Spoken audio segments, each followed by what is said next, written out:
since he's been involved with Calvary for 40 years right now. And actually he is there's only one pastor in Calvary Chapel that's been involved with Calvary older than he was. And that's Chuck Smith. Yeah. There are guys that are older than George, but he was he's been there longer than anybody else.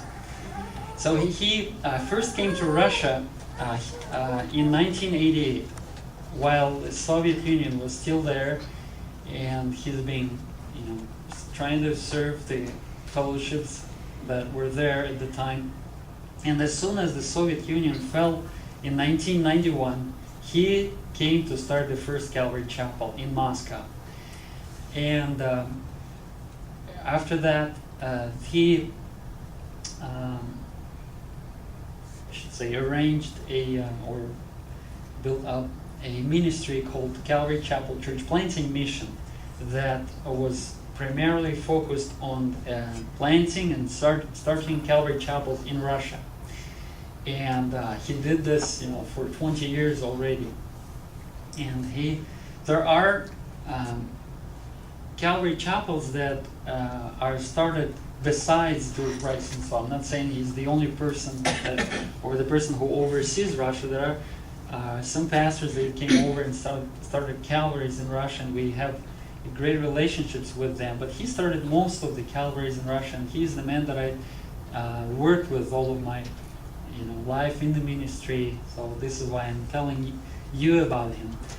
So he, for this 20 years, almost 20 years after the first Calvary was planted, right now we have over 20 Calvary chapels in Russia, and it is a good number. On the one hand, it may seem like, well, we could have done a better job in 20 years, didn't we? But this kind of represents the dynamics that we have in Russia, at least with Calvary Chapel, and I believe with the other churches too. It takes time. That's the point. Looking back at my own testimony, it took me 6 months to really accept the gospel and invite Jesus into my heart. And I'm sure that I've heard it 1,000 times at least during the 6 months before I accepted Christ. And this is what I see in the people that I'm ministering to right now. It just takes time. It doesn't happen overnight. You don't go out on the street, preach the gospel, and see crowds coming forward to accept Jesus. It just doesn't happen there. I don't know if it's a Russian specific or not, but it just takes time for people to think it through. They hear the gospel, they go home, the Lord is doing the work on their hearts, and the year goes by, 2 years, 3 years, and then they come. Then their hearts is open. I was like that, and most of the people that I know that I minister to are like that. And this is true for the Calvary chapels in Russia. It just does not happen overnight. So 20 years, we have over 20 Calvary chapels. It's not been an easy work. Not for myself, but for George. I've known him, and he put a lot of effort into him. He's had so many sleepless nights and back pains and flights. He flew so many times. He flies to Russia, from America to Russia and back, at least every month in a year. So just to show you how much effort he has been putting into the ministry and trying to start and continue the work. But this is what we have right now in Russia. 20 churches, 20 Calvary chapels that are healthy, growing, and steady. Most of them are small, just like your fellowship and just like mine. We have right now, after 5 years serving in Kaluga, about 20 people that are committed, and that there are some people that that know about us. They come once in a while, but 20 is like our core. And this is the number that is usual number for Calvary Chapel in Russia. About 20, 30 people, 40 people congregation. But there are churches that are growing to almost a 200 number right now.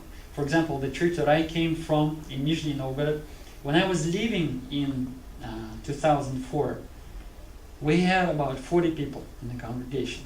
And that has been for 8 years since the church was started. 30, 40 people. And no matter, we did outreaches, everything we could do. As people came and went, 30, 40 people for 8 years.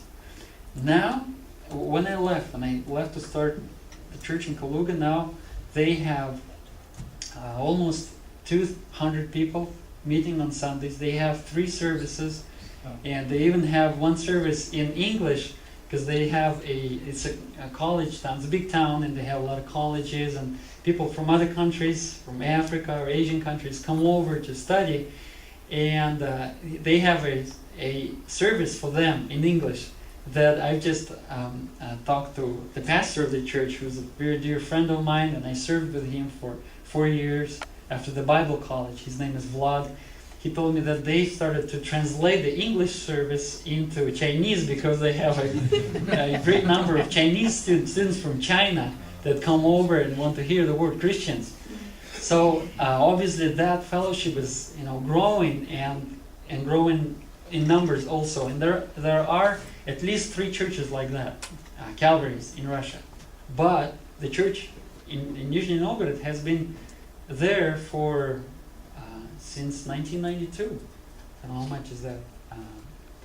17 years, right? 17 years. 17 years. So that's the dynamics we have in Russia. It takes time. It does not happen overnight. But I believe if, as we faithfully serve the Lord there, if we faithfully just love the people that are here, 1 or 2, if we faithfully minister to them, feed them the Word of God, encourage them in their walk with the Lord, they will grow. They will naturally grow and bring forth fruit. They will draw others to the Lord. They will bring others to Christ, and the churches will grow. I believe that we just need to be doing that faithfully, and I really believe that that's true for every church throughout the world. Here in Ruckersville too. How long did you have the fellowship here? 6 years, right? So it's going to happen. I mean, if you just walk faithfully with the Lord, you are going to bring fruit. If you pour out your heart into the people around you, they're going to grow and just bring forth fruit. But it may take time. 5 years, 10 years, 20 years. Who cares? It doesn't matter. We just need to be faithful in what we're doing, right? Okay, so now you have kind of a big picture of what's going on in Russia with the ministry. I want to talk about the fellowship that Lord entrusted me with, the Calvary Chapel in Kaluga. And I guess that's a good time to review. I have a little slideshow about our fellowship. We have been the witness to all that you have done.